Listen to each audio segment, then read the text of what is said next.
Cumprimento a igreja com a paz do Senhor. Amém. Irmãos, o tempo que eu trouxe para esse elo da campanha é o tempo de amar e o tempo de aborrecer. Momentos típicos da nossa vida, do nosso dia a dia, não é? Então eu convido a igreja para abrir as vossas Bíblias no livro de Eclesiastes 3. Vamos estar lendo do versículo 1 ao 8.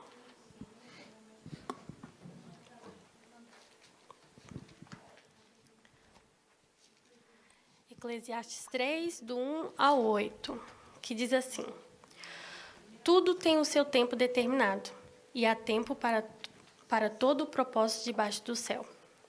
Há tempo de nascer e tempo de morrer, tempo de plantar e tempo de arrancar o que se plantou, tempo de matar e tempo de curar, tempo de derribar e tempo de edificar, tempo de chorar e tempo de rir, tempo de prantear e tempo de saltar, tempo de espalhar pedras e tempo de ajuntar pedras, tempo de abraçar e tempo de afastar-se de abraçar, tempo de buscar e tempo de perder, tempo de guardar e tempo de deitar fora, tempo de rasgar e tempo de coser, tempo de estar calado e tempo de falar, tempo de amar e tempo de aborrecer, tempo de guerra e tempo de paz.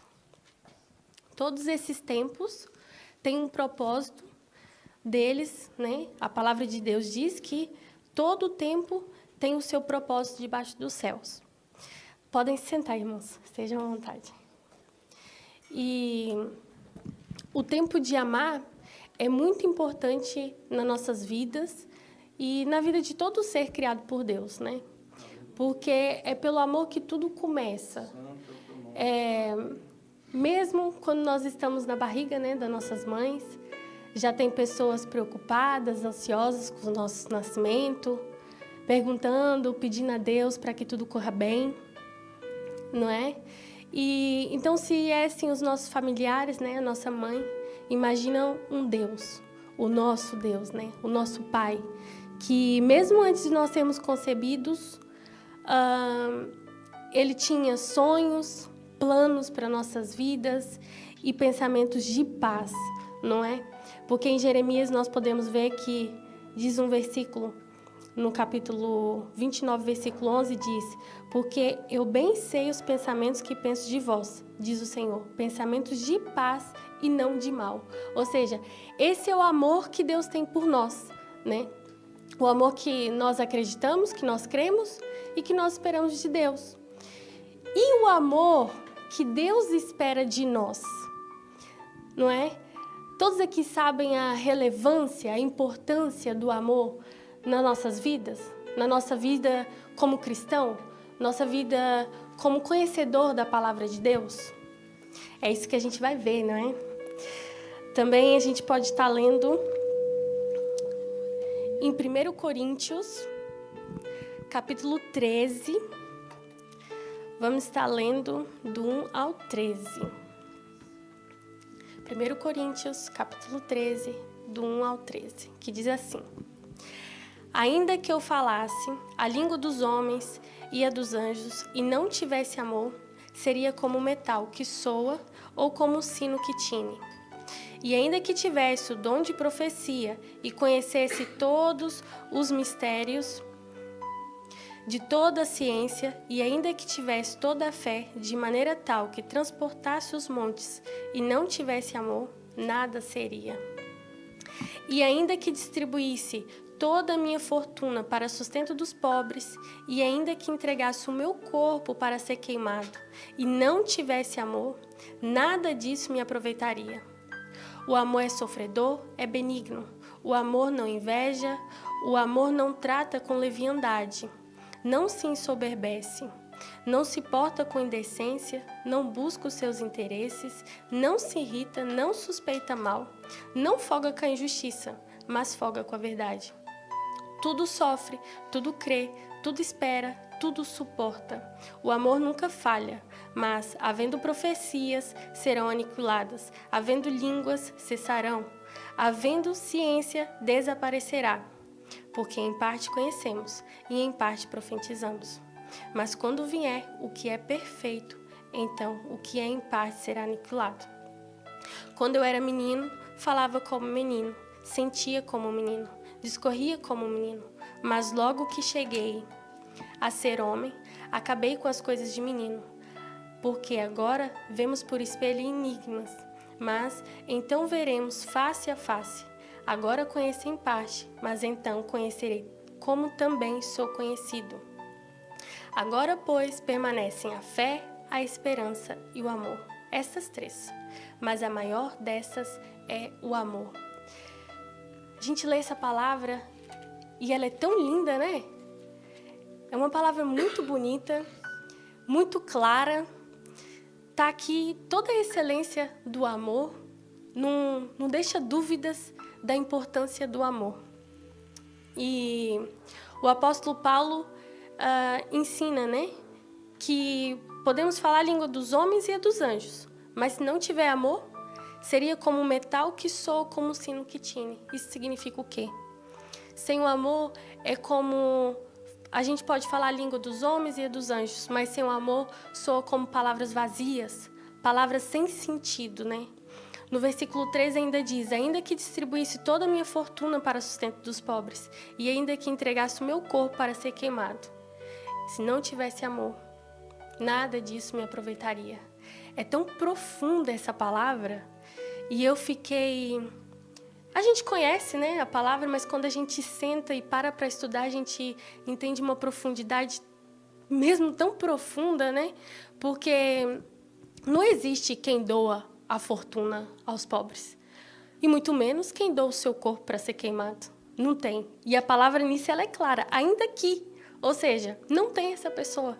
Mas ainda que houvesse essa pessoa, ainda que aparecesse essa pessoa, mas se ela doasse a sua fortuna e se ela doasse o seu corpo para ser queimado, mas se fizesse isso sem amor, de nada se aproveitaria. E no último versículo, nós temos 3 virtudes: a fé, a esperança e o amor. E diz então que o amor é a maior delas, né? Se a gente voltar um pouquinho para trás, no versículo 10 diz: mas quando vier o que é perfeito. Quem é que é perfeito? Não é Jesus Cristo, o perfeito? Então, quando ele vier, eu imagino que a fé não fica difícil, né? Hoje em dia, às vezes, é tão difícil ter fé, né? É tão difícil perseverar, persistir na fé. Porque se nós formos ver, em Hebreus diz: a fé é o firme fundamento das coisas que se esperam e a prova das coisas que não se veem. Ou seja, quando aquele que é perfeito estiver vindo buscar a sua igreja, vai ser mais fácil ter fé, né? Todo mundo vai ter fé sem dificuldade, vamos estar vendo. Então, aí eu acho que por isso que perde assim a importância. Não é que perde por completo, mas não é maior do que o amor. E depois a esperança. Quais são as nossas esperanças nos dias de hoje? São tantas, né?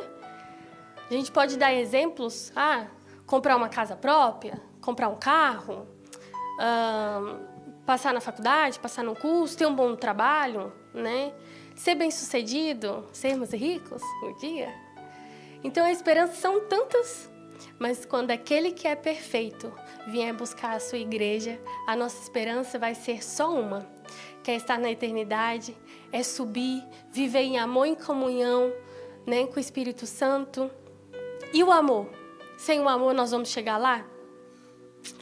Com tudo que eu vi nesse estudo para eu trazer para vocês hoje, porque primeiro falou comigo, né? Eu vejo a importância do amor. E sem ele, infelizmente, nós não vamos chegar lá, não. Porque o amor, nós vamos precisar dele. Nós precisamos dele aqui na Terra. Ele é o início de tudo, né? Então, nós precisamos viver em amor aqui na Terra e no céu. Alguém que não ama, ou alguém que só vive rancoroso, resmungando, com ódio no coração, vai para o céu? Eu não sei, né? O Senhor pode ter misericórdia de qualquer um. Ele tem de mim, Ele tem de nós. Mas eu acredito que o amor é um dos requisitos muito importantes para que isso venha acontecer. Porque os mandamentos do Senhor, eles se resumem no amor, né? Então, quem ama, cumpre as leis de Deus. Mas, se a gente não ama Deus, a gente não vai cumprir o que Ele nos diz, o que Ele nos disse, né? Então, fica um pouco contraditório, certo?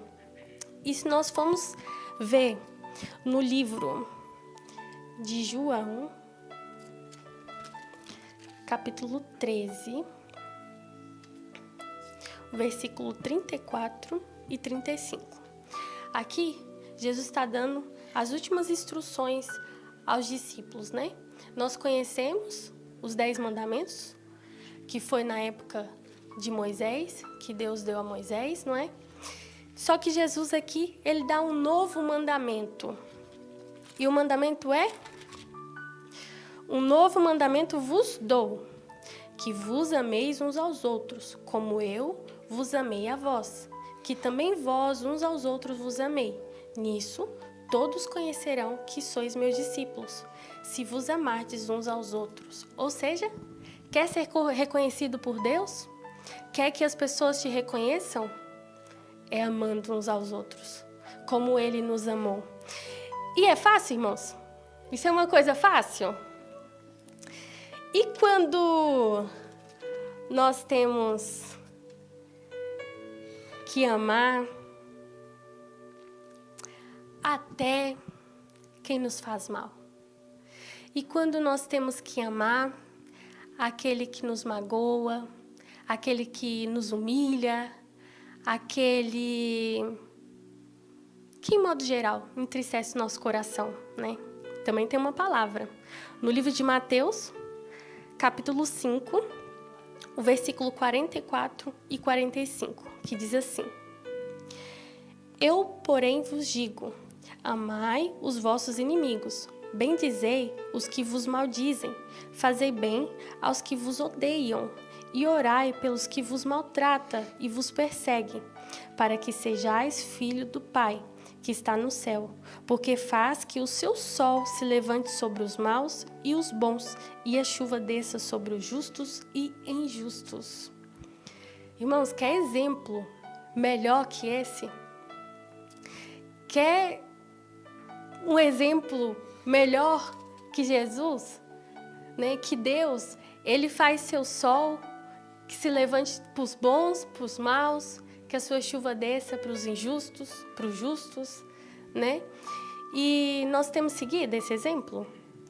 Nós temos dado a atenção ao como Jesus agiria, o que Deus quer de nós, o que Deus espera de nós.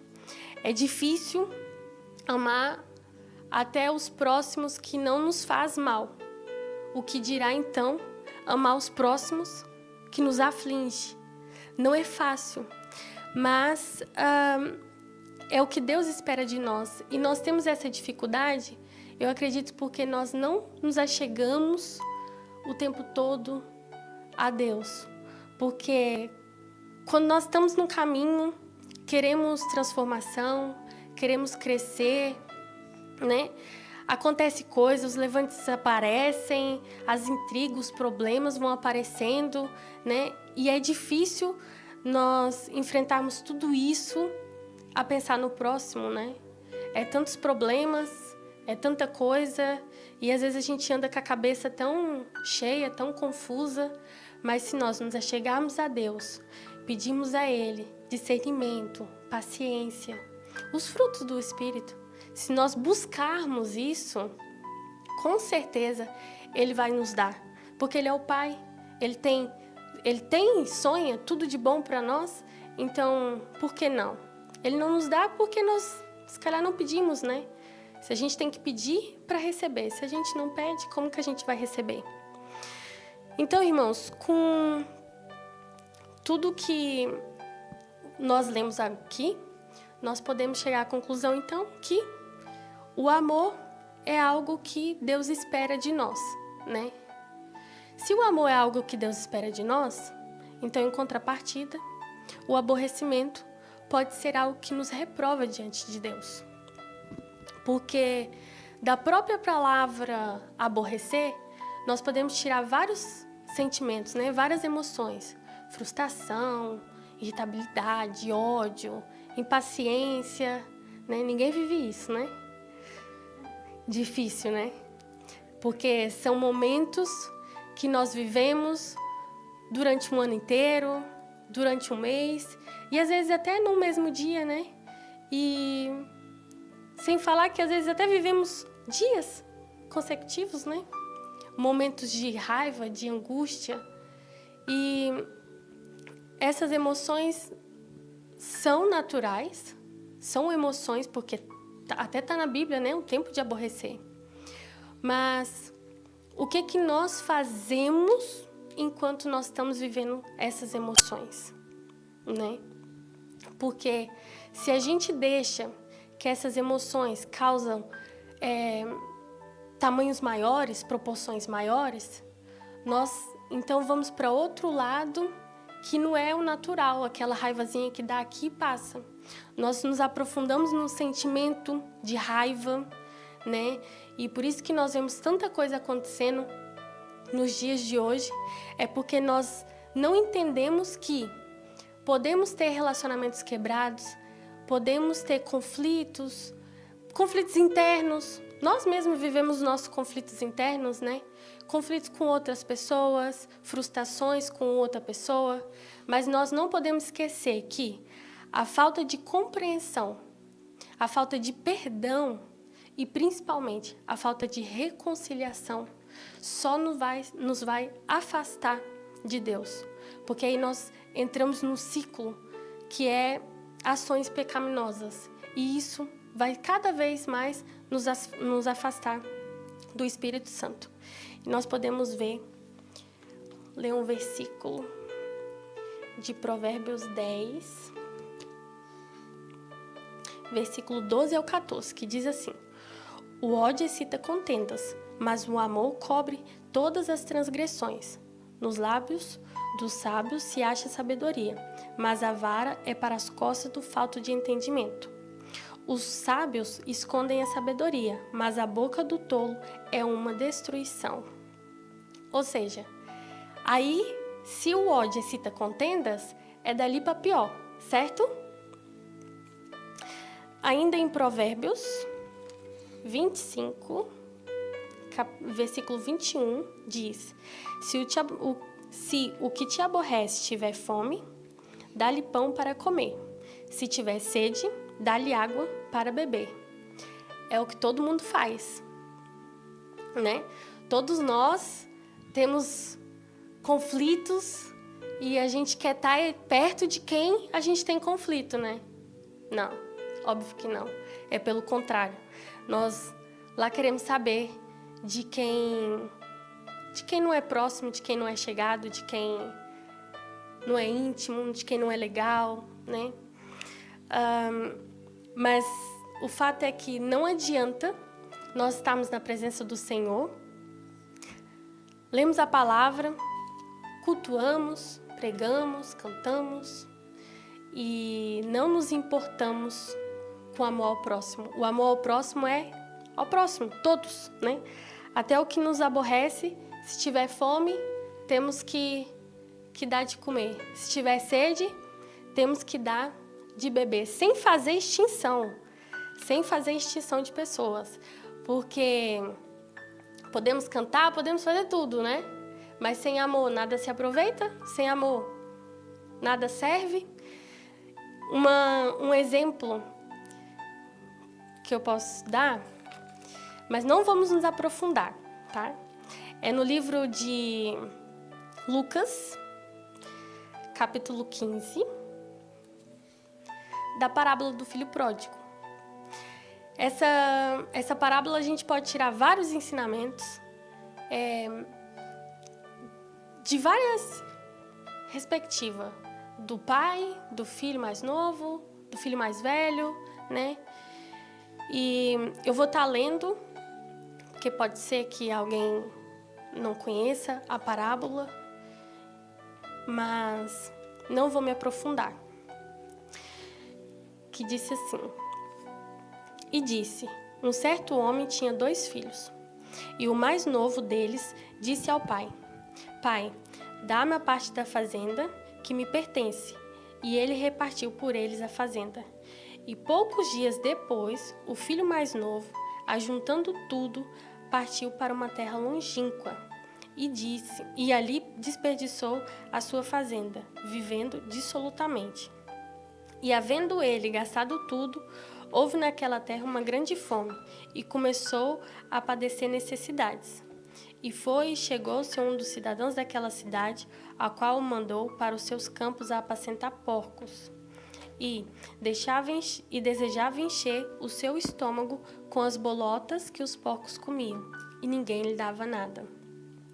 E caindo em si, disse: Quantos trabalhadores de meu pai têm abundância de pão, e eu aqui pereço de fome?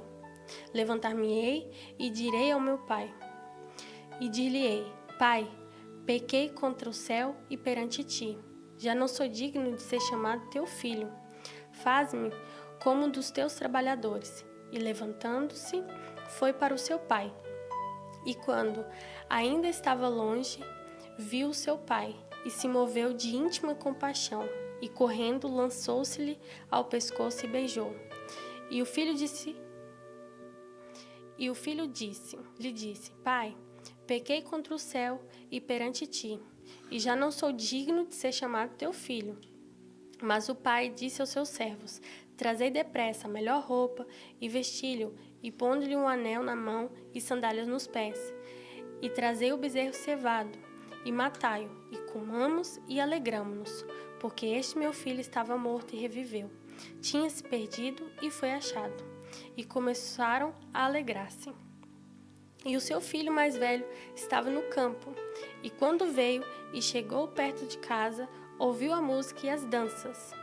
E chamando um dos seus servos, perguntou-lhe que era aquilo. E ele lhe disse: Veio teu irmão, teu pai matou o bezerro cevado, porque recebeu são e salvo. Mas ele se indignou e não queria entrar.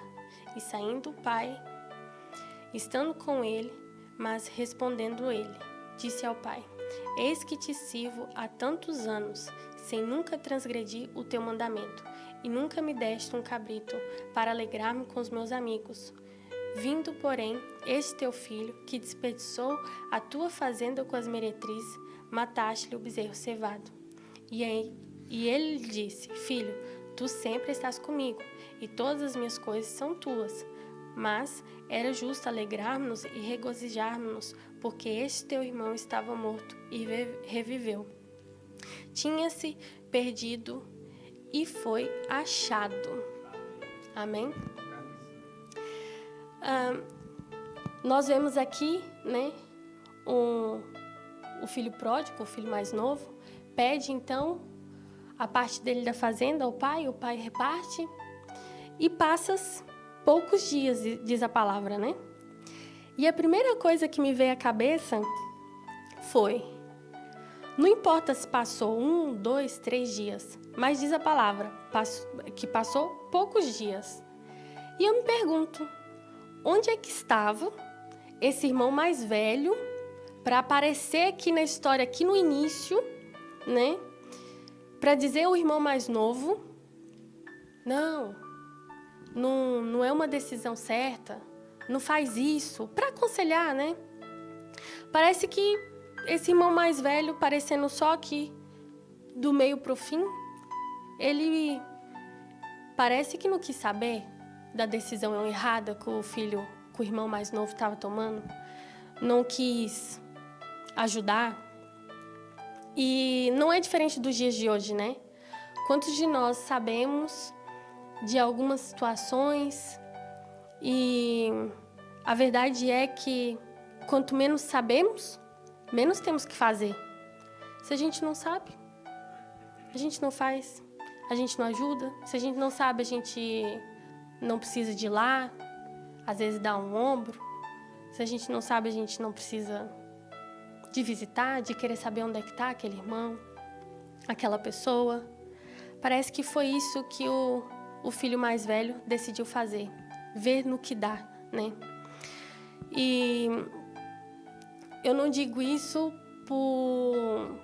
por achar que eu sou perfeita, a que dá amor aqui para todo mundo, a fofinha, não. E essa palavra, como eu disse no início, falou bem comigo, porque quando saiu esse tema para eu trazer, eu antes de responder a cooperadora Cristina, eu fui falar com a pastora, né? Porque eu não queria esse tema. Tempo de amar e tempo de aborrecer. Eu não sou o exemplo para falar sobre isso. E depois, não adiantou de nada, né? Que todos nós conhecemos a pastora. E ainda pessoalmente eu insisti e voltei a falar com ela.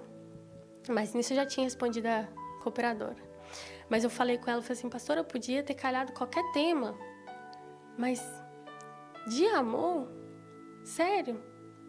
Porque é muito difícil falar de amor. Mais difícil ainda é falar de algo que a gente sabe que a gente falha, né? E eu sou falha nisso. Às vezes eu não quero mesmo saber. E muitas das vezes as coisas parecem que querem vir de encontro a mim e eu tô assim, não quero saber. E a gente vive assim, a gente vive querendo resolver os nossos problemas, a gente vive querendo viver a nossa vida e se importando tão pouco com os outros, né?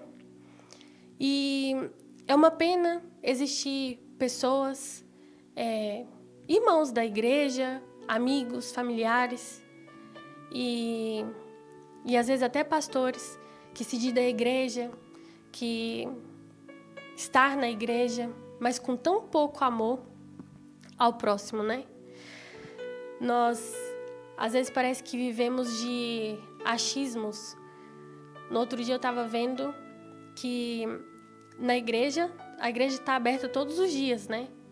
Na segunda-feira é o culto de oração, na terça é ensaio do grupo de louvor, na quarta é culto de ensino, na quinta é o ensaio das irmãs, na sexta é o culto de campanha, no sábado é o ensaio dos jovens e domingo temos culto. Ou seja, quantas vezes nós achamos que só por nós estarmos dentro da igreja o tempo todo nós já estamos ali verde com Deus, né? Já estamos passando, já estamos fazendo o suficiente. E não estamos fazendo o suficiente. Eu acho que 2 vezes também o Hugo chegou a perguntar o que nós temos feito com as cadeiras vazias, né? Se nós temos evangelizado, o que nós temos feito. E quando eu estudava, veio no meu coração, o que nós temos feito com os que já estão aqui? Qual tem sido o nosso relacionamento com os que já estão aqui dentro? Com as cadeiras já ocupadas, né? Será que nós estamos dando importância? Nós estamos amando o nosso próximo que está aqui dentro? Antes de querer a igreja toda cheia e sem amor? Né? E, mais uma vez, não é fácil. Não é fácil. Mas nós temos um exemplo de amor. Deus deu seu único filho de amor, por amor por todos nós. Ele foi nosso maior exemplo. Não há quem faça, né?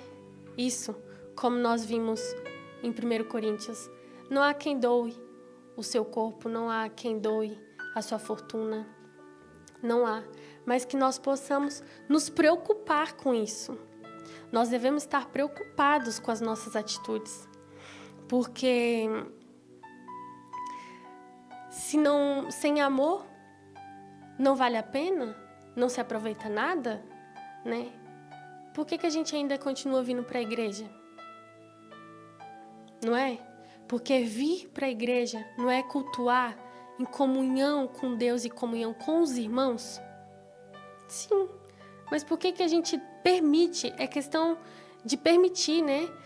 Por que a gente permite uma falsa comunhão dentro da igreja? Por que a gente deixa as coisas andarem, né? Às vezes basta levantar, um irmão não te cumprimentou, não? Vai lá, levanta você, cumprimenta você, esse irmão. Parece que a igreja está grupos, né? Acaba o culto, parece que tem grupos aqui dentro da igreja. Não vamos permitir isso. Vamos se achegar, vamos chamar. Não podemos permitir que a igreja tenha uma falsa comunhão. Não podemos permitir que a gente venha aqui para o culto, cultuamos sozinhos e vamos embora. Porque se for para cultuar sozinhos, em casa nós temos uma Bíblia, em casa nós podemos pregar, nós podemos louvar, nós podemos estar ali no nosso devocional com Deus. Estamos em comunhão com Deus. Mas o importante de nós estarmos na igreja é vivermos a nossa comunhão com nossos irmãos. Amém, irmãos? Amém. E nós vemos aqui que o filho mais velho ficou chateado, né? Parece que ele ficou um pouco estressado aqui do pai matar o bezerro cevado, né? Que esse bezerro é o quê?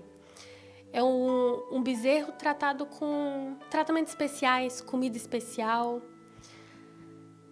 que é matado, é consumido só em ocasiões especiais. Muitas das vezes a gente vê alguém fazendo o que a gente não está fazendo, né? E aí o Pai vem, nos abençoa, nos dá algo de bom, e às vezes a gente ainda fica chateado, né? Então, que nós possamos nos lembrar do amor de Deus, que nós possamos nos lembrar do amor ao próximo e que não fiquem chateados comigo, não. Eu até agora, eu deixei de dizer um tanto de coisa, porque eu pensei assim, como é que eu vou pregar de amor falando tão mal? É controverso, né? Mas que realmente nós não é só sobre guardar a palavra, né?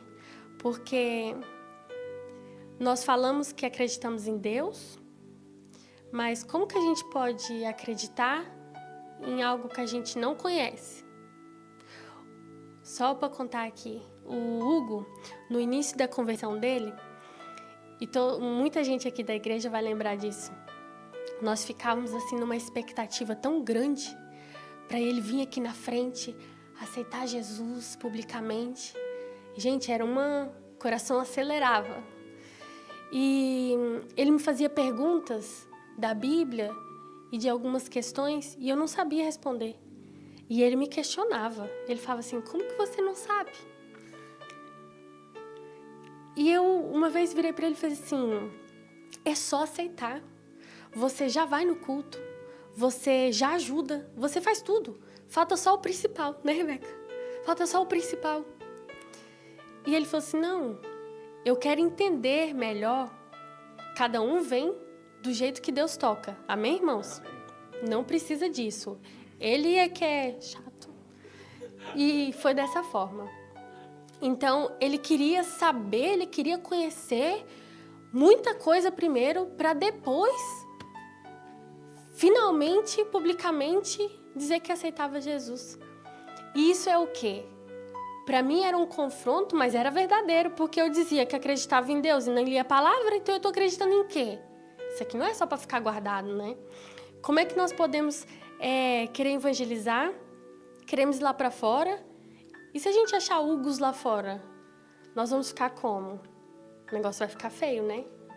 E que então, vamos aproveitar que nós temos direito, que nós podemos ler a Bíblia, vamos orar, vamos ler a Bíblia, vamos orar pelos nossos inimigos, vamos cuidar dos próximos que estão próximos e dos próximos que nem são tão próximos assim, mas que se nós queremos ser conhecidos como discípulos de Deus, né? Ele nos diz que nós temos que amar uns aos outros. Então, que hoje nós possamos refletir sobre esse amor, como nós temos amado, porque é muito fácil amar mãe, pai, irmãos, marido, filhos, né? Aquele primeiro ali. Mas é difícil sentir o mesmo sentimento para o outro, né? Então, que a gente tem que buscar. E a gente buscando Deus, nós vamos entender o amor ainda mais. Amém, irmãos? Amém. Eu queria deixar só 2 minutinhos de um louvor, que os irmãos possam refletir. Amém? Eu não sou cantora, então eu vou deixar o microfone aqui. Agradeço a minha oportunidade. Assim como Jesus.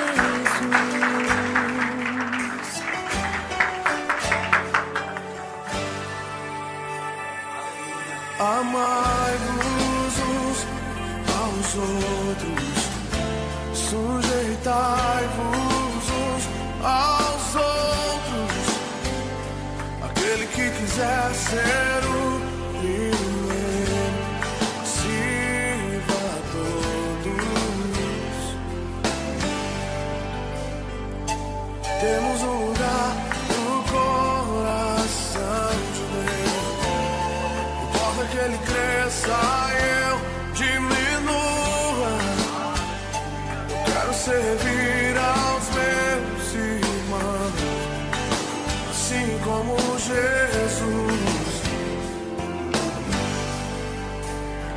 Temos que